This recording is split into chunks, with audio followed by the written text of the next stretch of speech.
Small business owners ரிப்பீட்டடாக ஒரு காமனான ஒரு கொஷின் என்கிட்ட கேட்டுக்கிட்டே இருப்பாங்க. என்னது அப்படின்னா, என்னோட இந்த ஸ்மால் பிஸ்னஸ்க்கு எஸ்இஓ தேவைதானா, அப்படியே எஸ்இஓவை இன்டெகிரேட் பண்ணாலும் யார் என்னோட பிஸ்னஸ் வந்து சர்ச் பண்ண போகிறா, இந்த மாதிரியான கொஷின்ஸ் நிறைய இருக்கும். பட் உண்மை என்ன அப்படின்னா 95% ஆஃப் கஸ்டமர்ஸ் ஆன்லைனில் பார்த்துட்டு தான் எதை வாங்கணும் எதை வாங்க வேண்டாம் அப்படிங்கிறத கன்ஃபார்ம் பண்ணுவாங்க.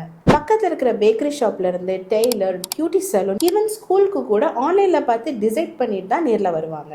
உங்கள் பிஸ்னஸ் கூகுளில் இல்லை அப்படின்னா இப்படி வர விசிட்டர்ஸை நீங்கள் மிஸ் பண்ண மாட்டீங்க. கண்டிப்பாக உங்களோட கஸ்டமர்ஸை நீங்கள் மிஸ் பண்ணுவீங்க.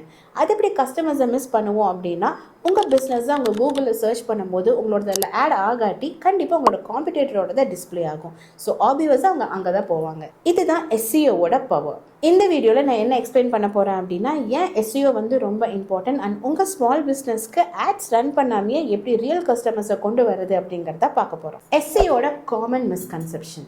நிறைய ஸ்மால் பிஸ்னஸ் ஓனர்ஸ் என்ன நினச்சிட்டு இருக்காங்க அப்படின்னா, எஸ்இஓ வந்து பெரிய கம்பெனிஸ்க்கு மட்டும்தான் அப்படின்னு. பட் ஆக்சுவல் ட்ரூத் இங்கே என்ன நடக்குது அப்படின்னா, ஸ்மால் பிஸ்னஸ்க்கு எஸ்இஓனால ரிசல்ட்டை ஃபாஸ்ட்டாக கொண்டு வர முடியும். எப்படி அப்படின்னா, ஃபர்ஸ்ட் ஒன், லோக்கல் எஸ்இஓவில் காம்படிஷன் ரொம்ப கம்மியாக இருக்கும். செகண்ட் ஒன், கூகுள் லோக்கல் பிஸ்னஸை அதிகமாக சப்போர்ட் பண்ணும். அண்ட் தேர்ட் ஒன் என்ன அப்படின்னா, ஒரு ரேங்கிங் நீங்கள் ஹையர் வாங்கினாலும் உங்களால் 30 to 40 கஸ்டமர்ஸை உள்ளே கொண்டு வர முடியும். ஒரு சின்ன எக்ஸாம்பிள் பார்க்கலாம். நீங்கள் ஒரு சலூன் ஷாப் நடத்துகிறீங்க. அதில் நீங்கள் போடுற கண்டென்ட்டில் பெஸ்ட் பிரைடல் மேக்கப் அப்படிங்கிறது இல்லாமல் பெஸ்ட் பிரைடல் மேக்கப் இன் கோயம்புத்தூர் அப்படி நீங்கள் கொடுக்குற ஒரு சின்ன கீவேர்ட்ஸ், கோயம்புத்தூரில் யார் பிரைடல் மேக்கப்பை சர்ச் பண்ணுறாங்களோ கண்டிப்பாக உங்களோட ஷாப் அவங்களுக்கு விசிபிள் ஆகும். லாஸ்ட் இயர் கோயம்புத்தூர்லேருந்து ஒரு டாய் ஷாப் எங்களை ரீச் பண்ணாங்க. அவங்க என்ன சொன்னாங்க அப்படின்னா, எங்களோட டாய் ஷாப்க்கு எப்படி நாங்கள் எஸ்இஓவை இன்டிகிரேட் பண்ணுறது, அது மட்டும் இல்லாமல் எங்கள் ஷாப் ஆன்லைனில் கூட இல்லை அப்படிங்கிறது தான் அவங்க சொன்னது. அவங்களுக்கு நாங்கள் இம்ப்ளிமெண்ட் பண்ணது 3 ஸ்டெப்ஸ் மட்டும்தான். ஃபர்ஸ்ட் என்ன அப்படின்னா, கூகுள் பிஸ்னஸை ஆட் பண்ணோம். செகண்ட் ஒன், அவங்களோட டாய் ஷாப்க்கு வேணுங்கிற 20 கீவேர்ட்ஸை ஆட் பண்ணோம். அண்ட் நெக்ஸ்ட் இம்பார்ட்டண்ட்டான ஒரு விஷயம் என்ன அப்படின்னா, அவங்களோட கஸ்டமர் ரிவ்யூஸையும் கூகுள் பிஸ்னஸில் ஆட் பண்ணோம்.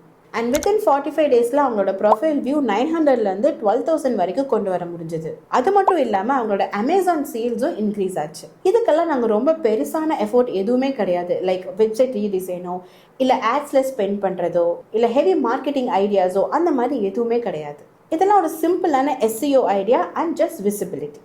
எப்படி ஸ்மால் பிஸ்னஸ் எஸ்இஓ இல்லாமல் கஸ்டமர்ஸை லாஸ் பண்ணுறாங்க அப்படிங்கிறத பார்க்க. ஃபர்ஸ்ட், உங்கள் பிஸ்னஸ் வந்து இன்விசிபிள் ஆன மாதிரி ஆயிரும். நீங்கள் என்ன தான் ஒரு நல்ல ப்ராடக்ட்டை விற்றாலும் அந்த ப்ராடக்ட் யாருக்கு வேணுமோ அவங்க கிட்ட அது ரீச் ஆகாது. செகண்ட், கஸ்டமர்ஸ் உங்களோட காம்படிட்டர்ஸ் கிட்ட போவாங்க. உங்களோட ப்ராடக்ட் சரியில்லை அப்படிங்கிறதுனால அவங்க அங்கே போக மாட்டாங்க. பட் கூகுளில் சர்ச் பண்ணும்போது உங்களோடது வராதனால ஆப்வியஸாக அவங்க அங்கேயே போயிடுவாங்க. எஸ்இஓ இல்லாதனால ஆட்ஸுக்கு நிறைய காசு ஸ்பெண்ட் பண்ணுவாங்க. ஒன்ஸ் வந்து ஆட் ஸ்டாப் ஆயிடுச்சு அப்படின்னா உங்களுக்கு லீட்ஸும் ஸ்டாப் ஆயிரும். பட் எஸ்இஓ இன்டிகிரேட் பண்ணியிருக்கீங்க அப்படின்னா ஆட்டோமேட்டிக்காக லீட்ஸ் கண்டினியூ ஆகிட்டே இருக்கும். அண்ட் ரொம்ப இம்பார்ட்டண்ட்டான லாஸ்ட் ஒன் என்ன அப்படின்னா, பீப்புள் உங்களை ட்ரஸ்ட் பண்ண மாட்டாங்க. நீங்கள் என்னதான் ஆட்ஸ் ரன் பண்ணாலும் ரேங்கிங்கில் டாப்பில் இருக்கிற பிஸ்னஸை தான் பீப்புள் ட்ரஸ்ட் பண்ணுவாங்க. நீங்கள் ரேங்கிங்கில் டாப்பில் இருக்கீங்க அப்படின்னா கண்டிப்பாக அது பெய்டாக இருக்க முடியாது. ஓகே, இப்போ எஸ்இஓவோட பேசிக்கை பார்த்தோம். ஸோ எந்த மாதிரியான எஸ்இஓ உங்கள் ஸ்மால் பிஸ்னஸ்க்கு வேணும் அப்படிங்கிறத பார்க்கலாம். எஸ்இஓ அப்படின்னு நீங்கள் கேட்கும்போது ரொம்ப காம்ப்ளிகேட்டான ஒரு விஷயம் அப்படிங்கிற மாதிரி உங்களுக்கு தெரியும். பட் அது ரொம்ப சிம்பிளான விஷயங்கள் தான். ஸோ ஒன்று நான் உங்களுக்கு சிம்பிளிஃபை பண்ண போகிறேன். First one, local SEO. First, உங்கள் பிஸ்னஸ்க்கு கூகுள் பிஸ்னஸ் ப்ரொஃபைலை கிரியேட் பண்ணணும். செகண்ட், உங்கள் லொக்காலிட்டிக்கு தகுந்த மாதிரியான கீவேர்ட்ஸை உள்ள ஆட் பண்ணணும். லொக்காலிட்டிக்கு தகுந்த மாதிரியான கீவேர்ட்ஸ் அப்படின்னா, சப்போஸ் இப்போ நீங்கள் கோயம்புத்தூர் இருக்கீங்க அப்படின்னா உங்கள் பிராண்ட் நேமை போட்டு கூட கோயம்புத்தூர் அப்படிங்கிறதையும் ஆட் பண்ணணும். நெக்ஸ்ட் ஒன் என்ன அப்படின்னா, என்ஏபி கன்சிஸ்டன்சி. என்ஏபி அப்படிங்கிறது என்ன அப்படின்னா, name, address, phone.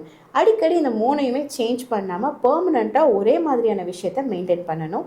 And next one என்ன அப்படின்னா, ரெகுலர் அப்டேட்ஸ். ரெகுலர் அப்டேட்ஸுங்கிறது உங்களோட பிஸ்னஸில் நீங்கள் ஏதாவது புதுசாக அப்டேட் கொண்டு வரீங்க அப்படின்னா ரெகுலராக அதில் வந்து ஆட் பண்ணிக்கிட்டே இருக்கணும். நெக்ஸ்ட் ஒன் என்ன அப்படின்னா, ஃபோட்டோஸ் அண்ட் ரிவ்யூஸ். உங்கள் பிஸ்னஸ் ரிலேட்டடாக நீங்கள் எடுக்கிற ஃபோட்டோஸையும் நீங்கள் வந்து தொடர்ந்து அப்டேட் பண்ணிகிட்டே இருக்கணும். உங்கள் பிஸ்னஸ்க்கு அடிக்கடி கிடைக்கிற ரிவ்யூஸையும் நீங்கள் ஆட் பண்ணிக்கிட்டே இருக்கணும். ஸோ இதனால் உங்களுக்கு என்ன ரிசல்ட் கிடைக்கும் அப்படின்னா, உங்கள் ஏரியாவில் யாராச்சும் வந்து மட்டும் உங்கள் பிஸ்னஸ் நேமை போட்டு in Coimbatore best shop near Coimbatore அப்படிங்கிறது கொடுத்தாங்க அப்படின்னா கண்டிப்பாக வர லிஸ்ட்டில் உங்களோட பிஸ்னஸும் ஷோ ஆகும். இதைத்தான் லோக்கல் எஸ்இஓ அப்படிங்கிறது சொல்லுவோம். நெக்ஸ்ட் ஒன் என்ன அப்படின்னா, ஆன் பேஜ் எஸ்இஓ. நீங்கள் உங்கள் பிஸ்னஸ்க்கு வெப்சைட் வச்சுருக்கீங்க அப்படின்னா ஆன் பேஜ் எஸ்இஓ ரொம்ப இம்பார்ட்டன்ட். ஏன் அப்படின்னா, கூகுளுக்கு உங்கள் பிஸ்னஸை பற்றின ஐடியாவே ஆன் பேஜ் எஸ்இஓ மூலமாக தான் தெரியும். எந்த மாதிரி எப்படியெல்லாம்னா, உங்கள் வெப்சைட்டில் இருக்கிற பேஜஸோட டைட்டில்ஸ், உங்கள் வெப்சைட்டில் நீங்கள் கொடுத்துருக்கிற டிஸ்கிரிப்ஷன், உங்கள் வெப்சைட்டில் நீங்கள் யூஸ் பண்ணியிருக்கிற கீவேர்ட்ஸ், மெயினாக உங்கள் வெப்சைட் ஃபாஸ்ட்டாக லோட் ஆகுதா, முக்கியமாக நிறைய கஸ்டமர்ஸ் மொபைலில் தான் சர்ச் பண்ணுவாங்க. ஸோ உங்கள் வெப்சைட் மொபைல் ஃப்ரெண்ட்லியாக இருக்குதா அப்படிங்கிறதையும் கான்சன்ட்ரேட் பண்ணணும். ஸோ இதுதான் ஆன் பேஜ் எஸ்இஓ. இது உங்களுக்கு என்ன ரிசல்ட் கொடுக்கும் அப்படின்னா, உங்கள் வெப்சைட்டை பற்றி கூகுளுக்கு நல்ல ஒரு ஐடியா கொடுத்து ரேங்கிங்கில் ஹையராக வர்றதுக்கும் இது ஹெல்ப்ஃபுல்லாக இருக்கும். நெக்ஸ்ட் என்ன எஸ்இஓ அப்படின்னா கான்டென்ட் எஸ்இஓ. கான்டென்ட் எஸ்இஓ அப்படிங்கிறது 2-3 விஷயங்களை தான் சொல்லுவாங்க. என்னது அப்படின்னா, எஃப்ஏக்யூஸ் வந்து ஆட் பண்ணியிருக்கணும். உங்கள் பிஸ்னஸை பற்றின ஃப்ரீக்வெண்ட்லி ஆஸ்க் கொஷின்ஸை வந்து நீங்கள் ஆட் பண்ணியிருக்கணும்.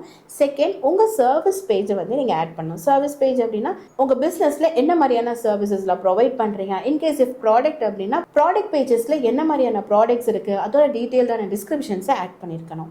அண்ட் தேர்ட் ஒன் என்ன அப்படின்னா பிளாக்ஸ். உங்களோட பிஸ்னஸை பற்றி ஒரு ப்ராப்பரான ஒரு பிளாக் எழுதியிருக்கணும். அண்ட் அதில் லிங்க்ஸ் எல்லாமே உள்ளே கொடுத்துருக்கீங்களா அப்படிங்கிறதையும் கான்சன்ட்ரேட் பண்ணணும். இதுதான் கான்டென்ட் எஸ்இஓ. இந்த கான்டென்ட் எஸ்இஓட ரிசல்ட் என்ன அப்படின்னா, கூகுளுக்கு உங்கள் பிஸ்னஸ் மேலே அதிகப்படியான ட்ரஸ்ட் வரும். அண்ட் உங்கள் சர்வீஸ் ஆர் ப்ராடக்ட் யாருக்கு வேணுமோ அவங்க கிட்ட உங்களோட சர்வீஸை எடுத்துகிட்டு போகும். அண்ட் நெக்ஸ்ட் என்ன பார்க்க போகிறோம் அப்படின்னா, எஸ்இஓ யூஸ் பண்ணுறதுனால ரிட்டர்ன் ஆஃப் இன்வெஸ்ட்மெண்ட் என்ன கிடைக்கும் அப்படிங்கிறத பார்க்க போகிறோம்.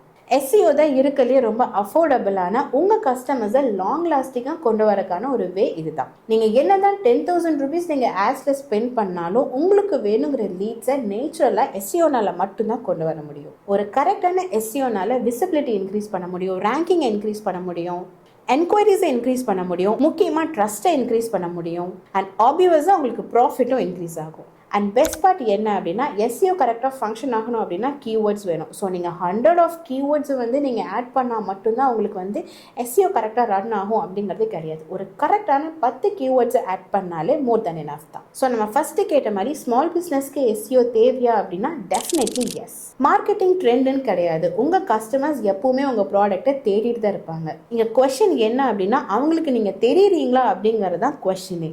ஸோ நீங்கள் ஒரு ஸ்மால் பிஸ்னஸ் ஓனராக இருக்கீங்க, உங்கள் பிஸ்னஸையும் கூகுளில் ரேங்க் பண்ணுறதுக்கு ஏதாவது டவுட்ஸ் இருந்துச்சு அப்படின்னா காமெண்ட் பண்ணுங்கள். அண்ட் இன்னும் உங்கள் நீஷ் ரிலேட்டடான ஸ்பெசிஃபிக் என்கொயரிஸ்க்கு டிஸ்கிரிப்ஷனில் இருக்கிற லிங்க்ஸை யூஸ் பண்ணி என்னை ரீச் பண்ணிக்கலாம். இந்த வீடியோ உங்களுக்கு யூஸ்ஃபுல்லாக இருந்துச்சுன்னா லைக் பண்ணிவிட்டு சப்ஸ்கிரைப் பண்ணிவிட்டு உங்கள் ஸ்மால் பிஸ்னஸ் ஃப்ரெண்டுக்கு இதை ஷேர் பண்ணுங்கள். See you in the next one.